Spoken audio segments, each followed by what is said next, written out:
2023 বিশ্বকাপের মতো 2026 টি-20 বিশ্বকাপের আগেও হঠাৎ করে হয়তো বাংলাদেশ দলের অধিনায়কের পরিবর্তন হতে পারে। কেন বলছি এই কথা, সেই প্রেক্ষাপটটা আপনাদেরকে বিস্তারিত বলবো এখন। লিটন কুমার দাস আজকে তিনি রীতিমতো বোমা ফাটিয়েছেন।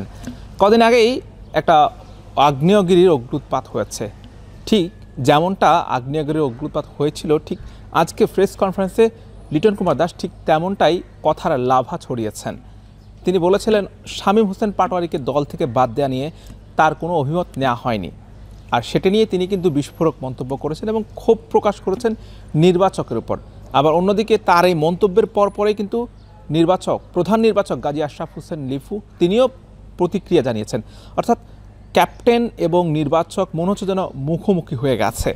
পরিস্থিতি যখন এমনটা, তখন লিটন কুমার দাসকে প্রেস কনফারেন্সে জিজ্ঞেস করা হয়েছিল তিনি ক্যাপ্টেন্সি কন্টিনিউ করবেন কিনা। তিনি অন ক্যামেরায় বলেছেন যে ওটা পরে দেখা যাবে, কিন্তু তিনি যখন প্রেস কনফারেন্স থেকে বের হচ্ছিলেন তখন আরেক সাংবাদিক যখন তাকে জিজ্ঞেস করেছিলেন যে টি-20 বিশ্বকাপে প্রতিপক্ষ নিয়ে, ঠিক তখন তিনি বলেছিলেন যে আসলে তিনি ততদিন পর্যন্ত ক্যাপ্টেন্সি করেন কিনা আগে সেটা দেখা যাক।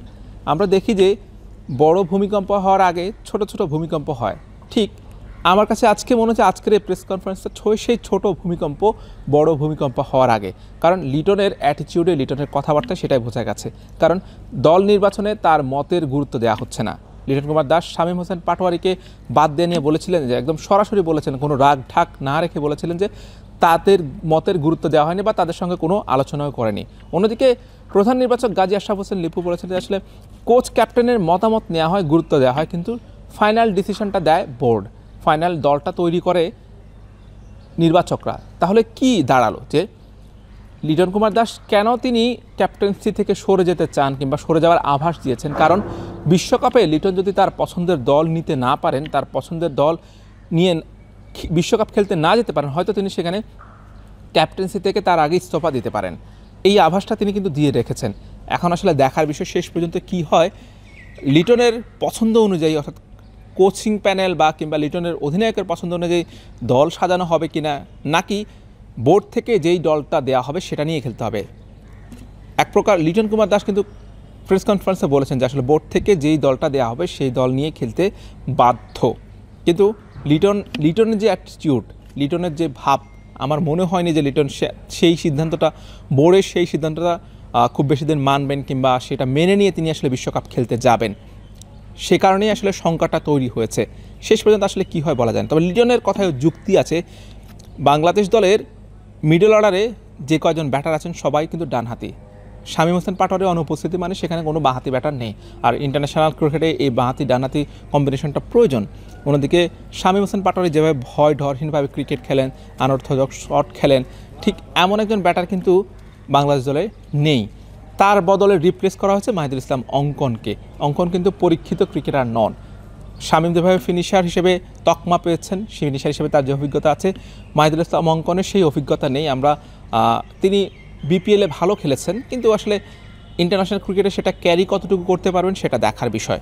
এখন আসলে বোর্ডের সঙ্গে লিটন কুমার দাসের দ্বন্দ্বটা কিন্তু চরম পর্যায়ে বলা যায় চলে গেছে। লিটন কুমার দাস কিন্তু একদম ওপেনলি বলেছেন। ঠিক এভাবে কথা বলতে দেখা যায় সাকিব আল হাসানকে, তিনি এভাবেই কথা বলতেন, কিন্তু আজকে সাকিবকেও ছাড়িয়ে গেছেন লিটন কুমার দাস, একদমই সাহসী উচ্চারণ করেছেন।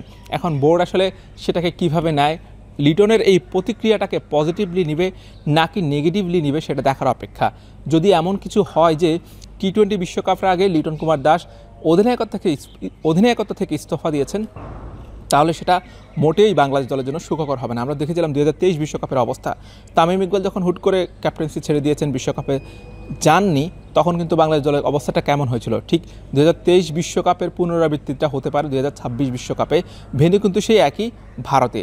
এখন আসলে এই সমস্যাটা সমাধান হবে নাকি সমস্যাটা আরও বড় হবে, এই উৎকণ্ঠাটা সবার মনে। এমনিতেই বিপিএল নিয়ে টালমাটাল অবস্থা বোর্ডের, নারী কেলেঙ্কারি এবং কয়েকটা বোর্ড যে তারা বেশ কয়েকটি ক্লাব, 43টি ক্লাব তারা খেলছে না ঘরোয়া ক্রিকেট, সব মিলিয়ে একটা নাজুক পরিস্থিতি আছে বর্তমান বোর্ড, নতুন বোর্ড, তারা আসলে স্থিতি হতে পারছে না।